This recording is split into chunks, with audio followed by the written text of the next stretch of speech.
Welcome to the podcast, Speaking to Influence, Communication Secrets of the C-Suite. I'm Dr. Laura Sicola, your host, founder of Vocal Impact Productions, and author of Speaking to Influence, Mastering Your Leadership Voice. My guest today is Crystal Ashby, Executive Vice President and Chief People Officer at Independence Health Group, the parent company of Independence Blue Cross, where she helps to attract and develop talent while advancing the company's culture of engagement, inclusion, and innovation. Crystal, thank you so much for joining me today. Well, thank you for having me, Dr. Laura. I am excited to be here and excited to have this conversation with you today. Now, I would imagine that just about everybody out there is familiar with Independence. Healthcare is such a huge industry out there, and Independence, of course, it has such a wide spread. But give me your version of the 30-second elevator pitch. What is it that you're doing? So, since you and I are both sitting here in the Philadelphia area, what I would say is most people in Philadelphia would know Independence Blue Cross as Independence Blue Cross. But the reality is we're actually a national healthcare company, Independence Health Group, which is headquartered in the great city of Philadelphia. We take care of people's health, their insurance needs. We're really about health equity these days. Whether they've been covered at their company, whether it's medical assistance, whether it's Medicare Advantage, or whether it's their own insurance that they've purchased. I think as the Chief People Officer at Independence, my focus and my joy is really tied to our incredible workforce. We have about 10,000 talented associates who are very creative, they're very kind, they're incredibly engaging and innovative, and they are the backbone of this organization. So for me, what I would say is they play the most critical role in helping us fulfill our mission of enhancing the health, the well-being of the communities we serve, and being such a critical part of the communities where we do business.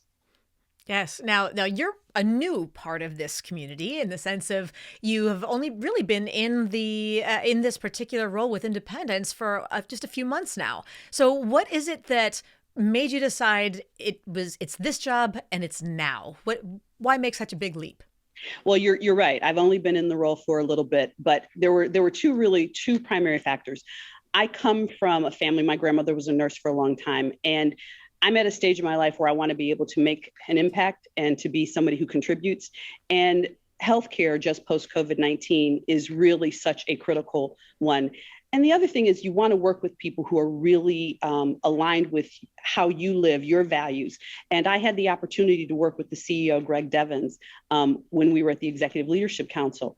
And I found Greg to be someone who his leadership is critical at this time. He's very thoughtful. He's very deliberate. And I felt that I could come here, look at the things I really wanted to do, and I could actually make a difference and make an impact. And I wasn't going to go someplace and do a job where I didn't think that was going to happen. And the connectivity that this organization has to the city allowed me to believe that was possible here.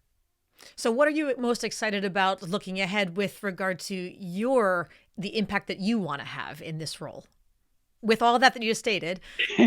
I'm excited about learning about a new city. I'm excited about learning new people. I'm excited about looking at an organization that's doing some really great things as it relates to diversity and amplifying what we're doing in the diversity space. I'm excited about amplifying our talent pools as we do our recruiting. And I'm excited about increasing to engage our impact through our entire associate population so that we are as connected to the community as the community is connected to us. And I can't think of any industry that's more connected to a community than healthcare in this particular area. So that's great.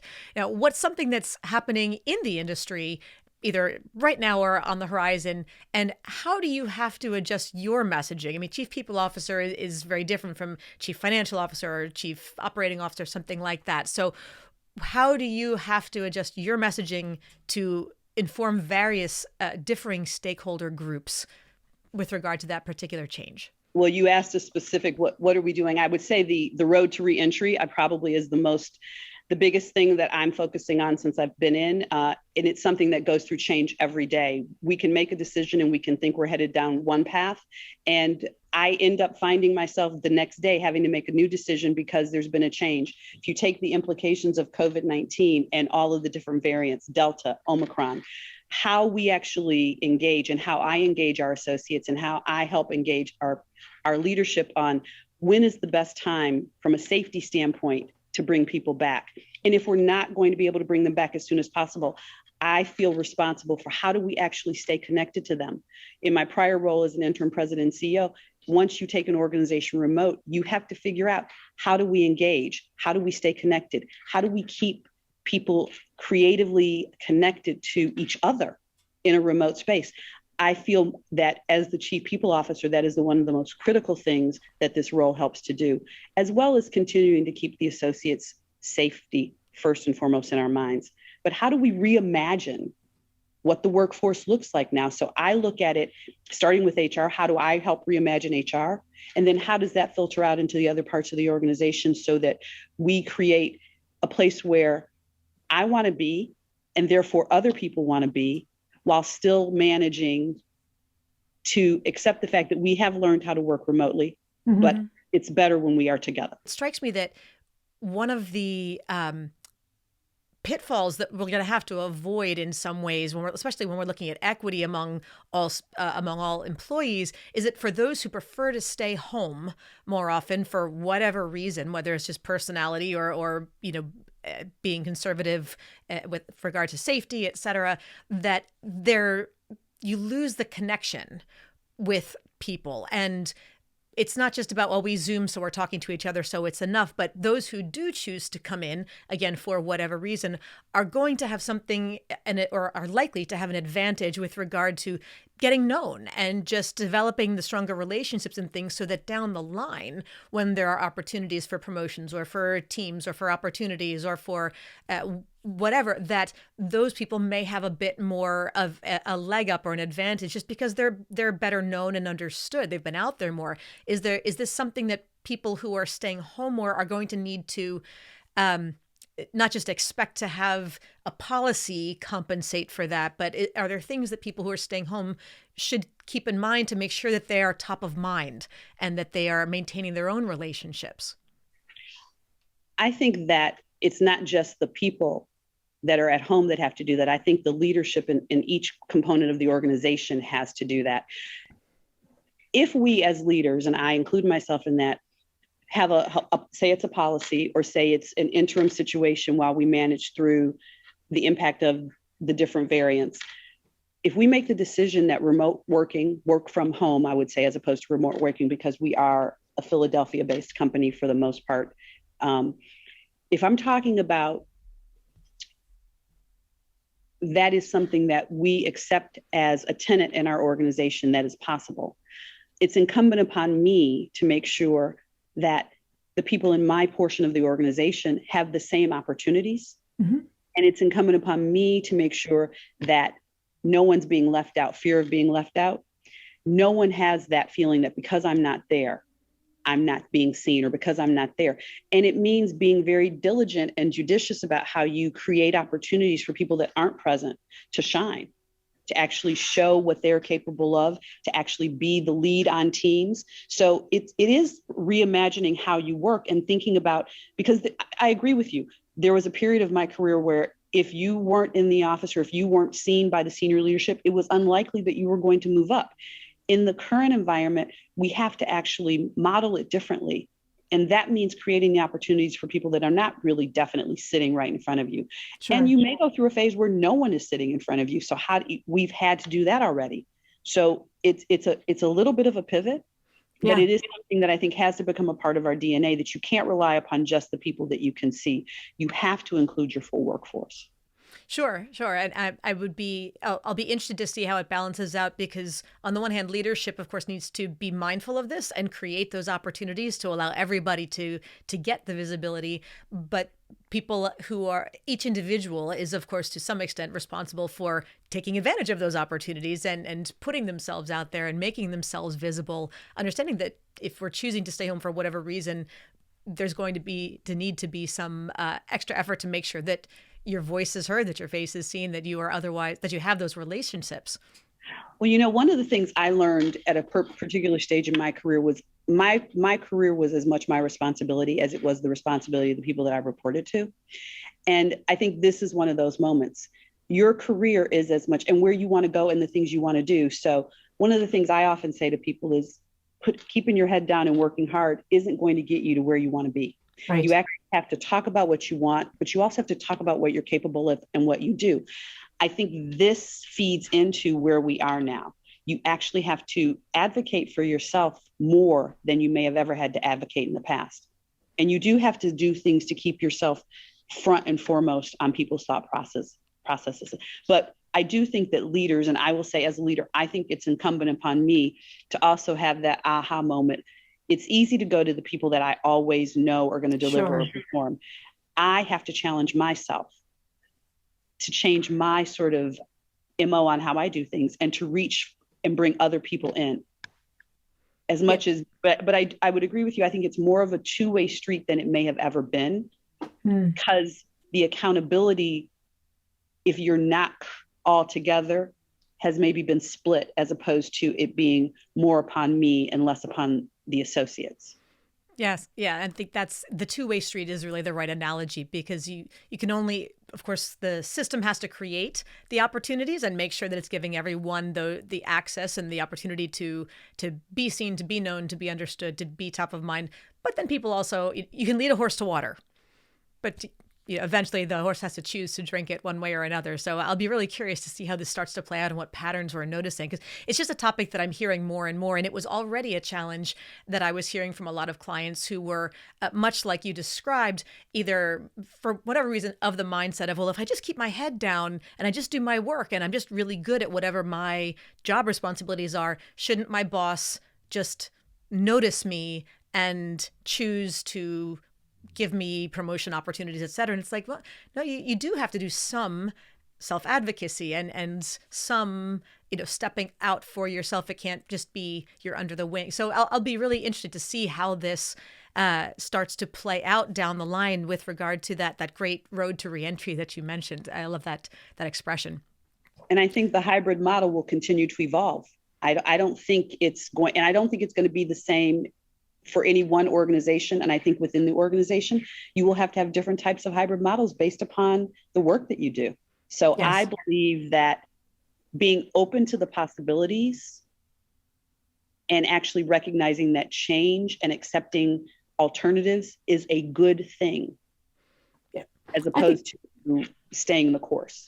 Yes, yeah, and as you mentioned, from division and department to division and department, et cetera, the different cultures, the different responsibilities. I would assume cybersecurity is going to be very different from, the actual healthcare staff themselves, the providers, et cetera. So, needless to say, very, very varying, to say the least. So let's talk about you and your personal skill set and your communication. So what's something that you're really good at and what's something you wish you were better at? I am really good at listening. And by that, I mean, I am really good at listening to understand what's not being said. Really good at, it's very hard for me because I'm trained as a lawyer. And most lawyers are used, as I start to listen, I'm preparing my argument before you even get your first 5 words out. Yes. There's a lot that people, when they're talking, don't say, but if you're paying attention to what is being said, you hear what's not being said. And I have really become really good at that. And I think it's very critical, especially in the current environment where you're not physically with people, to really be still and hear what they're saying and kind of pause and pivot and pick apart what's being said so you can get to what's underneath it. Yes. And if you ask me what are some of the things that I would probably like to improve on, or how would I like to be better, I would love to learn more patience. That's something that I've ever mastered. I remember you're having a conversation with someone and you're about to react, and I find myself, especially in my leadership role, saying you need to be quiet and let them tell the whole story. Don't jump into solution. Don't try to solve every problem. Don't decide that doesn't work, because it doesn't help the process. So I have to learn to be patient and sort of sit back. There was a phase in my life where I always reacted on the 80-20.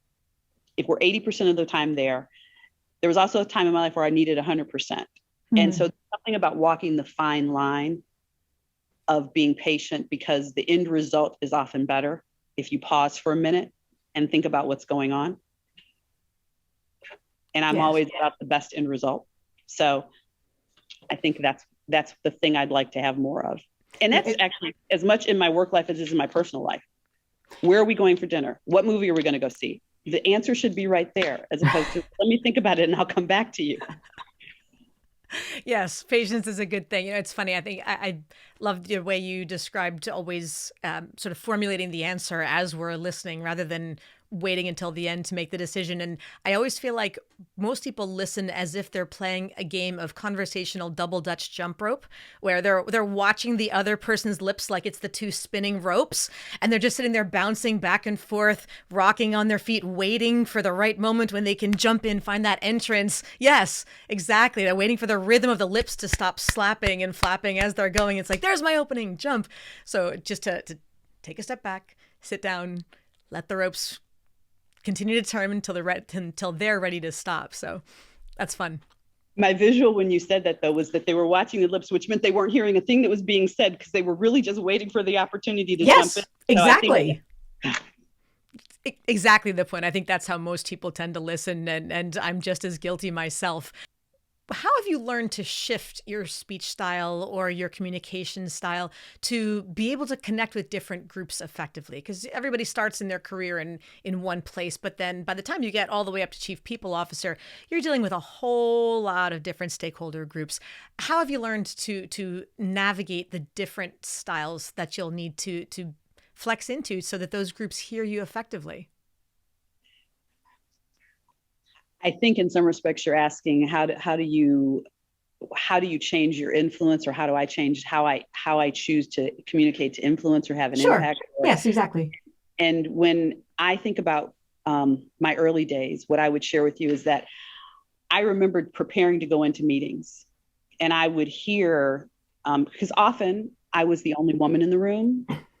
Often I was the only minority in the room. And I could physically, as I went into a meeting, I would sort of stand there and I could hear the armor go clack, clack, clack, clack, clack, clack, clack, clack, clack. The armor would just, so that I was prepared for whatever came at me in the meeting. And I remember the first time I walked into a meeting and I was preparing to walk in and it didn't happen.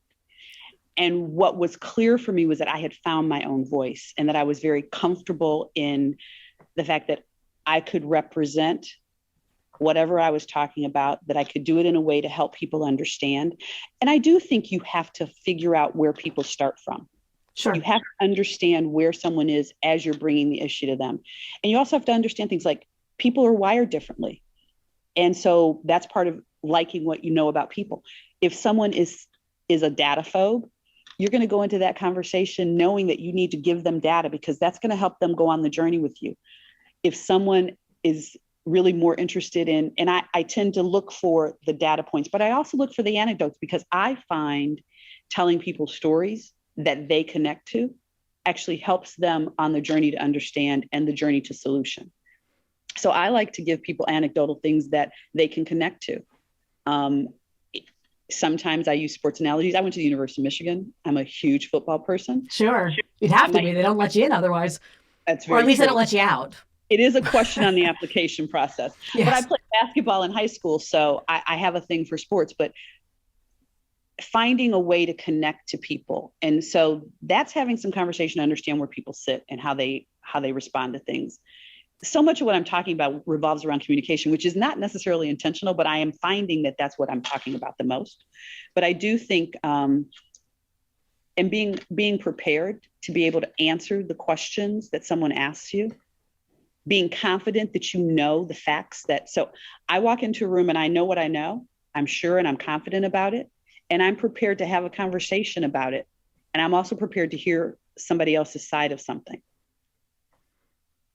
Yes. Yeah. And I really appreciate the phrase that so much is about communication. You're not necessarily intending to talk about communication, but somehow that's what it focuses around. And that's exactly, frankly, why I've got the show, because most people don't realize that that's what it all comes down to. And, there's a great study came out a few years ago from the Center of Talent Innovation about executive presence. And they were measuring it, trying to identify what the factors were. And they came up with everything boiled down to kind of three big buckets. And there was appearance as the smallest one, and then gravitas as the largest bucket, and communication skills as the mid bucket. And I thought, It's so odd to me that I mean, I'm not surprised that communication came out as one of the top three overarching categories, but it struck me as odd that it could be separated from gravitas, much less communications. Excuse me, from appearance, because how do you demonstrate your gravitas, whether it's about your industry expertise or your ability to make decisions and stick to your guns even when it's unpopular, et cetera, that doesn't somehow boil down to the way that you communicate with those in those experiences. So I understood what they were, the sort of subclassifications, the variables that they were using to operationalize it, but it still struck me as strange that the construct, that the concept that you could have good gravitas and not good communication skills, like that they were somehow nice to have both, but not necessary. It does all come down to communication. That's exactly my feeling.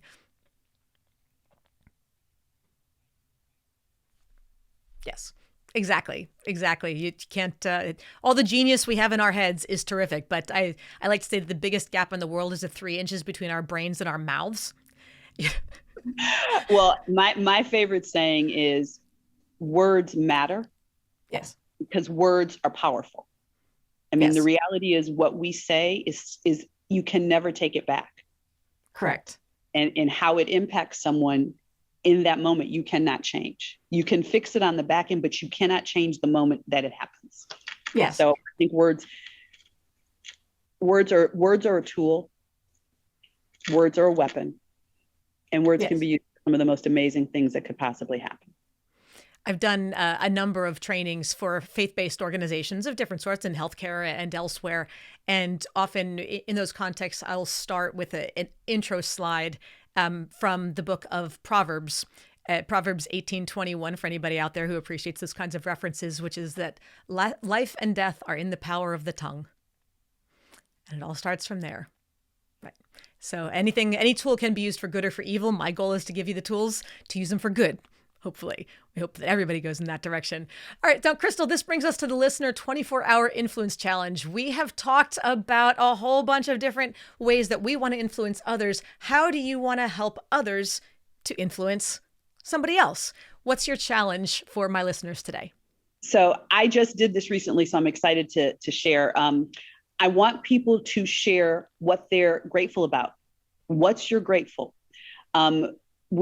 We have an I-Way story here, and I did a right before Thanksgiving. I sent out a note to the entire organization, and I shared, and I said, "What's your favorite meal, and what are you grateful for? What's your favorite dish at Thanksgiving, and what are you grateful for?" I had zero idea that anybody would respond. The number of people that responded about what they were grateful for. And I think at this particular time, as we're dealing with so much change, so much uncertainty, we have to be reminded that we have a lot to be grateful for. We have a lot to be thankful for. And as we go into this holiday season, it should be at top of mind for everybody. Yes. And so that's my challenge. Share what you're grateful for. And we will absolutely put that out there. All right, everybody, you know what to do. Make sure that you share. And with whom should you share it? I think you should share it with your family, your friends, but I think you should share it with people that cross your path casually, because what is most interesting to me is that one thing when you say to someone, "I love your hat," or "That's a fabulous scarf," the smile and the joy that you see when somebody reacts to that, because they got dressed in a hurry and they ran out, and all of a sudden they're like, "Oh, thank you." That genuine smile that comes back, I'm grateful for the fact that that smile comes back, because it means I connected with that person. I may never see them again. Yes. I've always said that in the days when we did actually have in-person networking, a lot of people are always like, "Oh, I'm not comfortable in networking events. I don't know how to strike up a conversation with someone I don't know. What's the first move?" And I've always said one of the easiest things to do is compliment somebody on their shoes. Just when in doubt, because especially if it's a woman, the shoes or the earrings, whatever the accessories are, she picked those out. And a lot of guys too, you can tell, right? So guys with shoes is a big deal. But there is a process to how you add things on. So I agree with you if you comment on that, because it's, again, choice. They had to make a choice. Exactly. And it's something that everybody's comfortable with, and just they could be talking to somebody else. You just little light tap on the elbow or something as you're walking by, just to get their attention and go, "By the way, Fabulous shoes. Love your shoes.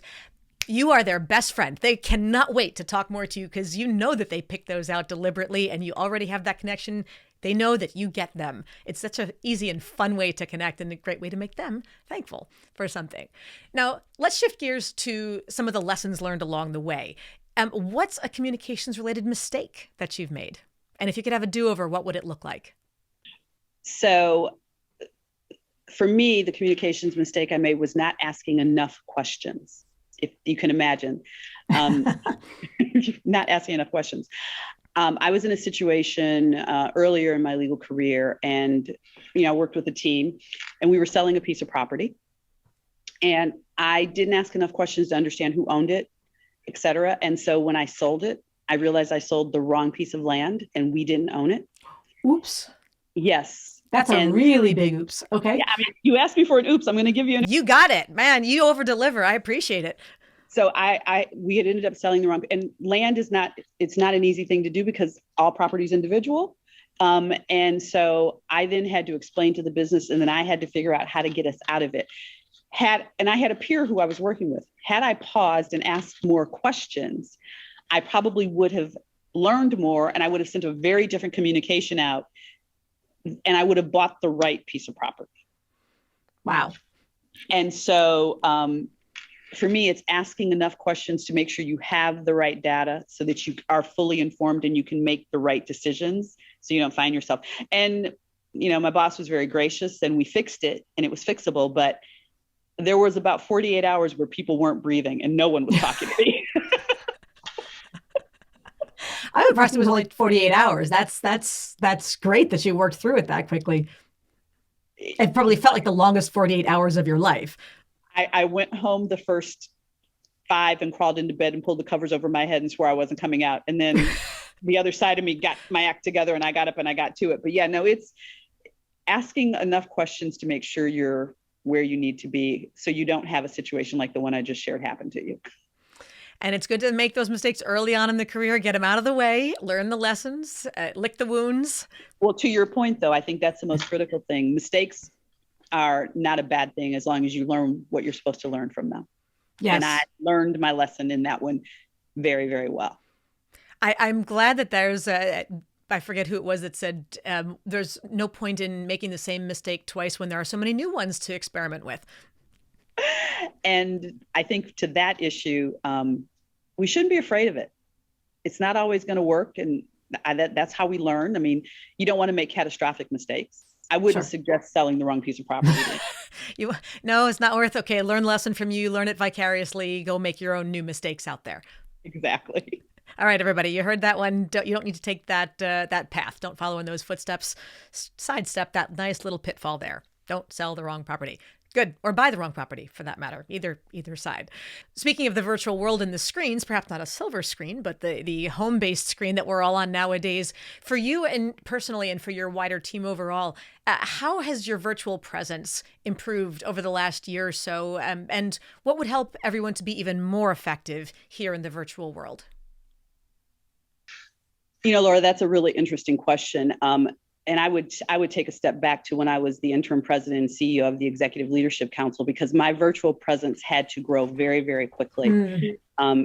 And I had to really sort of, I was a Black CEO of a Black organization during, I think, what will historically be in Black America between the adverse impacts of COVID-19 on that community, the murder of George Floyd, and then what I call the third pandemic, which was the pandemic of democracy that we dealt with here. I had to get really comfortable really fast, being able to speak. So I spent time getting prepared, but talking on CNBC, talking to the conference board, talking on the Fortune Women's 100 stage. And it was a gradual, fast thing. But it was, what I would say is it's getting really comfortable quickly with your own voice. And the fact that you actually do know what you're talking about and you have the ability and you have opinions that matter and opinions that are relevant, and being comfortable with learning what you need to learn before you step into that space. And that's really sort of the external piece. The internal piece is about, you and I are having a conversation on the screen right now. You and I have never met, but our engagement early on allows us to be comfortable with each other so that I can show up on this screen as my real self. Yes. And so part of the virtual world is me saying, okay, I actually do really want to get to know that person, even if I'm only on a screen with them for an hour. I don't care that they're just in a box. It's one of the reasons why having yourself, me being not my initials, but my physical face and myself showing up as opposed to the box, how you can talk to each other. Yes. So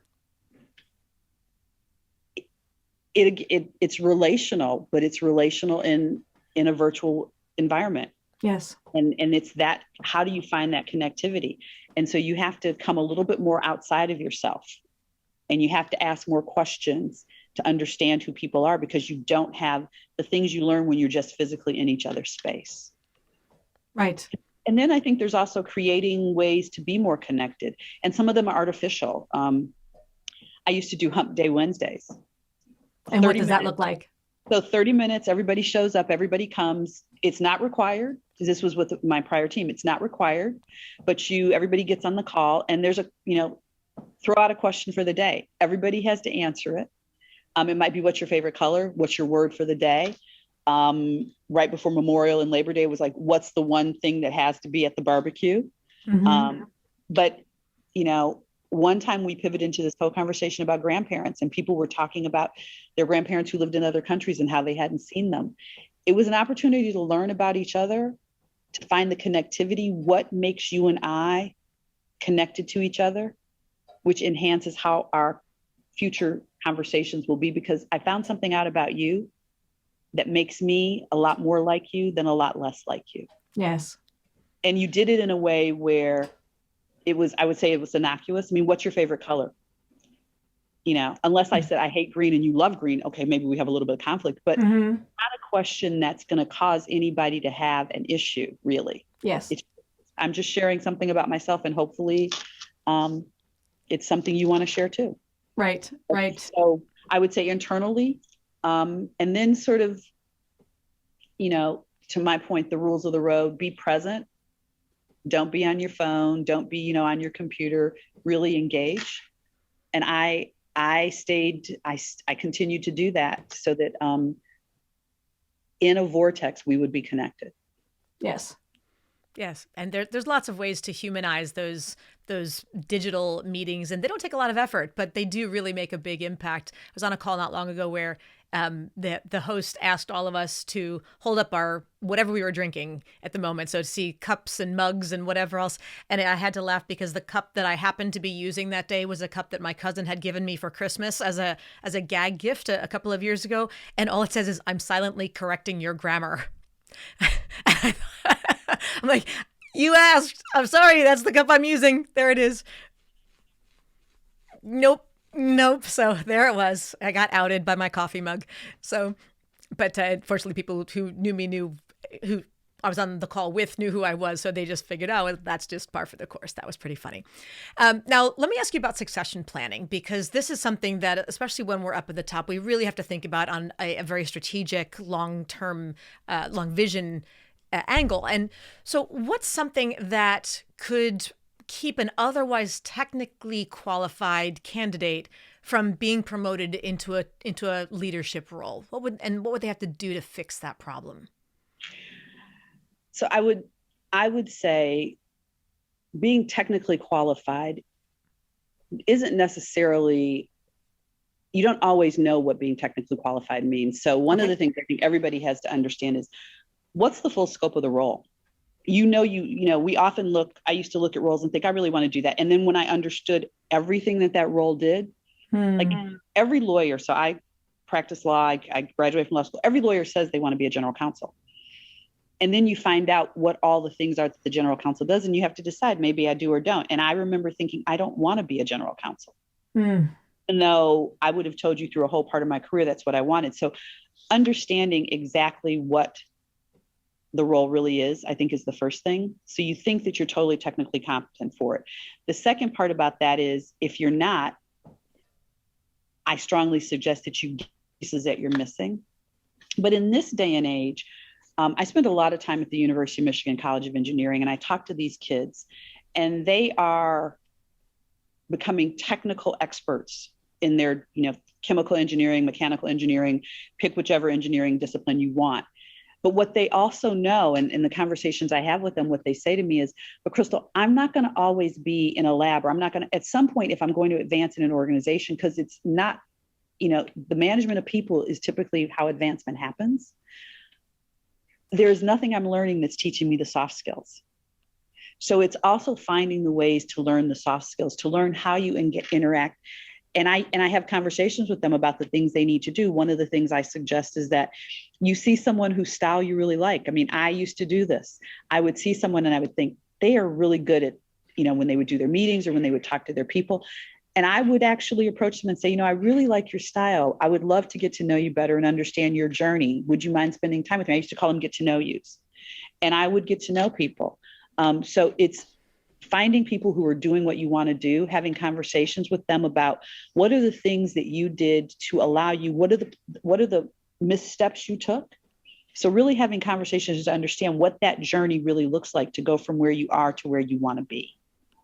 Yes. And I did that, and I learned some interesting lessons about myself, about the things I always thought I would do that I didn't end up doing. Yes. Yep. I think we all have those examples of we're so sure we want X until we find out what it really is. And then we go, oh, yeah. I thought in high school, I was absolutely convinced I was going to be a lawyer because I loved the drama of the courtroom and the argument and all that kind of stuff. And then I found out that law school meant 3 years of living in a library. And I thought that sounded like hell on earth. And that's when I learned that God has a semi-sadistic sense of humor and said, oh, lazy, are you? Okay, fine. Don't go to law school. Do a PhD instead. That's 7 years. Enjoy the library. Have a nice day. And then you have to write, and then you have to get it approved, and then you have to present it. And so I'm going to start twitching. Gone to law school. Twice. I could have done it twice in the amount of time it took me. Oh, yes. Do not test God and do not be lazy. It just does not ever work out in your favor. So, all right, Crystal, tell me, finally, some advice to the future generations. If you were asked to give the commencement address at a high school graduation ceremony, what advice would you give the graduates about the one thing they have to do to be successful? I can say this because I have had the honor of doing 2 commencement addresses. Oh, lovely. I did the University of Michigan College of Engineering commencement in 2014, but I went home last year to my high school. And I went to an all-girls private Catholic institution. Okay. And I got to speak to this group of young women. I would tell them to believe in themselves and to know that they will do great things, and that the only competition that they have is themselves. Everybody's journey is different, and what you are meant to do is what you will find as long as you listen to yourself. We spend a lot of time listening to everybody else. Listen to yourself, learn to hear your own voice, and act on what you tell yourself. I would also tell them, keep the friends you made right now. Because my best friend from high school is someone I can call. She knows where I came from, knows who I am. So she can say to me, yeah, that's not about you, let it go. Or you're right, that's a problem, we need to fix it. Because she knows and understands me. And people who have met me later in my life know a component of me, but she's been on the journey with me the whole time. Yes. So she really knows me. That's I beautiful. think I would tell them to live big and be bold and have courage, and don't let anything limit them. And the minute something does, walk away from that and go to something else. Because what's in front of them is undescribably amazing. Yes, we are our own worst enemy, and it's really important to not pick that battle. And there's a whole lot of other stuff underneath it that we could talk about, but those are the big rocks in the glass. Yes. Let's get those rocks out of the way, make the road straight and smooth. So, Crystal, thank you so much for joining us today. I hope you had as much fun with this as I did, and I know that our listeners did. Well, I had a great time. I appreciate you including me. And again, to your point, this is all about communication. So I hope it was a great conversation for you too.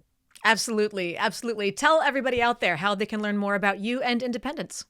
Well, if you're looking for a new place to land, ibx.com/careers. We're also on social media. You can find me on LinkedIn. And what I would say is we're looking for passionate people ready to collaborate and help us to solve healthcare's biggest challenges. You heard me talk about some of those at the beginning. So let us know if you're interested, but more importantly, check us out and follow us, because we actually share some really great things that you might find helpful for your personal lives as well. Fabulous. Thank you so much for joining us today. And out there, everybody else, thank you for tuning in as always. Be sure to subscribe so you never miss an episode. And don't forget to give us a 5-star rating on iTunes or Apple Podcasts so we can help even more people increase their confidence, presence, and influence. And finally, if you want to download my free guide to equipment recommendations for virtual influence, including my picks for microphones, lights, and more, go to speakingtoinfluence.com. I'm Dr. Laura Sicola, and you're listening to Speaking to Influence, Communication Secrets of the C-Suite. Hi everyone, this is Dr. Laura Sicola, and I want to sincerely thank you for listening to the Speaking to Influence podcast. If you love listening to these episodes as much as I love bringing them to you, be sure to subscribe so you never miss an episode, and please go to iTunes right now to rate and review our podcast in order to help us expand our reach so even more people can master the 3 C's to command the room, connect with the audience, and close the deal. Thanks for listening to Speaking to Influence, Communication Secrets of the C-Suite, the show for leaders who want to speak with impact. The hosts, producers, owners, and media distributors of the show make no guarantees that the strategies and information discussed will result in profit or other success and may result in losses. The opinions and statements of the hosts and guests do not necessarily reflect the opinions of the owners, staff, managers, broadcasters, or sponsors of the show. No medical or psychological therapy or personal or professional wellness or relationship advice is offered in the show. You are advised to seek counsel on matters related to your health, family, relationships, job, or other business and legal matters from licensed advisors in those areas prior to making any changes in business or lifestyle. No information provided may be suitable in your situation. As always, take responsibility for the decisions and actions you take, including the reactions they may make in your work, family, health, and life.